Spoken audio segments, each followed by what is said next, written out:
সমস্তটা দিন বন্দুক কাঁধে করে একটা চখার পিছনে ঘুরে ঘুরে ক্লান্ত হয়ে পড়েছিলাম। যারা কখনো এ কার্য করেননি তারা বুঝতে পারবেন না হয়তো ব্যাপারটা ঠিক কী জাতীয়।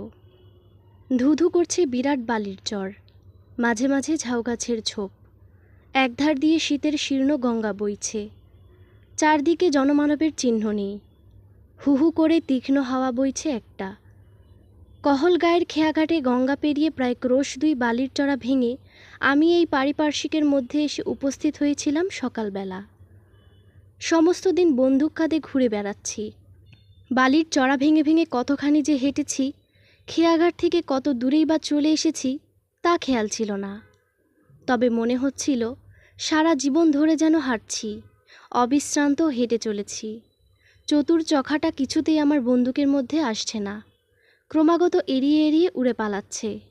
আমি এ অঞ্চলে আগন্তুক, এসেছি ছুটিতে বন্ধুর বাড়িতে বেড়াতে।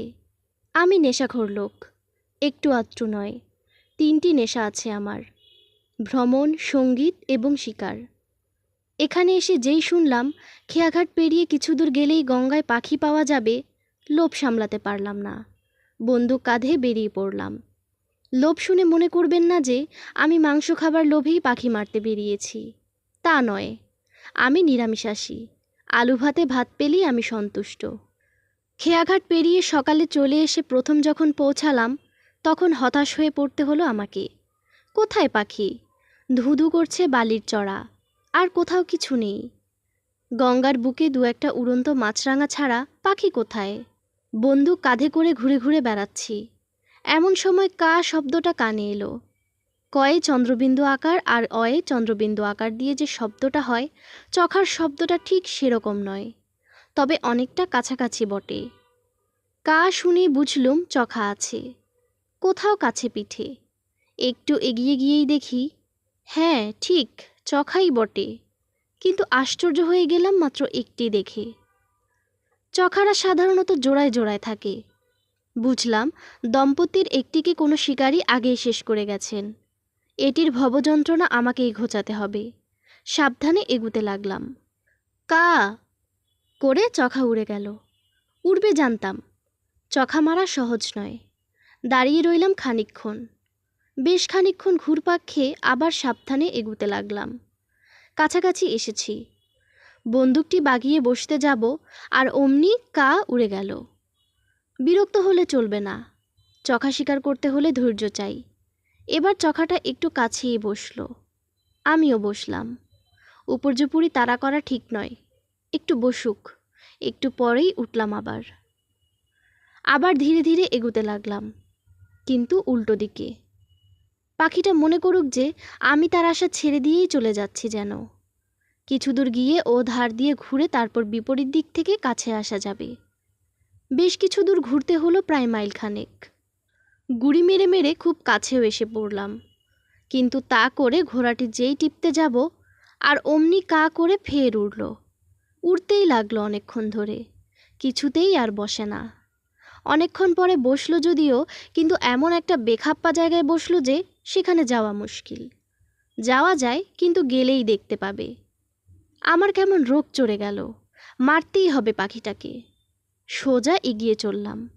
আমি ভেবেছিলাম একটু এগুলেই উড়বে, কিন্তু উড়ল না। যতক্ষণ না কাছাকাছি এলাম ঠায় বসে রইল। মনে হলো অসম্ভব বুঝি সম্ভব হয়, কিন্তু যেই বন্দুকটি তুলেছি আর অমনি কা। এবারেও এমন জায়গায় বসলো যার কাছে পিঠে কোনো আড়াল আবডাল নেই, চতুর্দিকেই ফাঁকা, কিছুতেই বন্দুকের নাগালের মধ্যে পাওয়া যাবে না। বাধ্য হয়ে সোজা এগিয়ে গিয়ে উড়িয়ে দিতে হলো। এবার গিয়ে বেশ ভালো জায়গায় বসলো, একটা ঝাউবনের আড়ালে আড়ালে গিয়ে খুব কাছাকাছিও আসতে পারলাম, এত কাছাকাছি যে তার পালকগুলো পর্যন্ত দেখা যেতে লাগলো। ফায়ার করলাম, কা কা, লাগলো না। ঝোপে ঝোপে যা ২-১টা ছোট পাখি ছিল তারাও উড়ল, মাছরাঙাগুলোও চেঁচাতে শুরু করে দিল। সমস্ত ব্যাপারটা থিতুতে ৮ ঘন্টার উপরে লাগলো। নদীর ঠিক বাঁকের মুখটাতেই বসলো আবার চখাটা গিয়ে। আমি বসেছিলাম একটা বালির ঢিবির ওপর। মুশকিল হলো উঠে দাঁড়ালেই দেখতে পাবে। উঠলাম না, শুয়ে পড়ে গিরগিটির মতো বুকে হেঁটে হেঁটে এগুতে লাগলাম, কিন্তু কিছু দূর গেছি আর অমনি কা। আমার মাথাটাই দেখা গেল, না বালির স্তর দিয়ে কোনো রকম স্পন্দনই গিয়ে পৌঁছালো তার কাছে, তা বলতে পারি না। উঠে দাঁড়ালাম, ঝোঁক আরও চড়ল। হঠাৎ নজরে পড়ল সূর্য অস্ত যাচ্ছে, নদীর জল রক্তরাঙা। পাখিটা ওপারের চরে গিয়ে বসেছে। সমস্ত দিন আমি ওকে বিশ্রাম দিইনি, ও আমাকে দেয়নি। এখন দুজনে দুপারে। চুপ করে রইলাম। সূর্য ডুবে গেল। অস্তমান সূর্য কিরণে গঙ্গার জলটা যত জ্বলন্ত লাল দেখাচ্ছিল, সূর্য ডুবে যাওয়াতে ততটা আর রইল না। আসন্ন সন্ধ্যার অন্ধকারে স্নিগ্ধ হয়ে উঠল চতুর্দিক।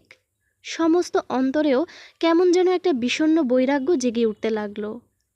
পূরবী রাগিনী যেন মূর্ত হয়ে উঠল আকাশে বাতাসে নদী তরঙ্গে। হঠাৎ মনে পড়ল বাড়ি ফিরতে হবে। কত রাত হয়েছে জানি না।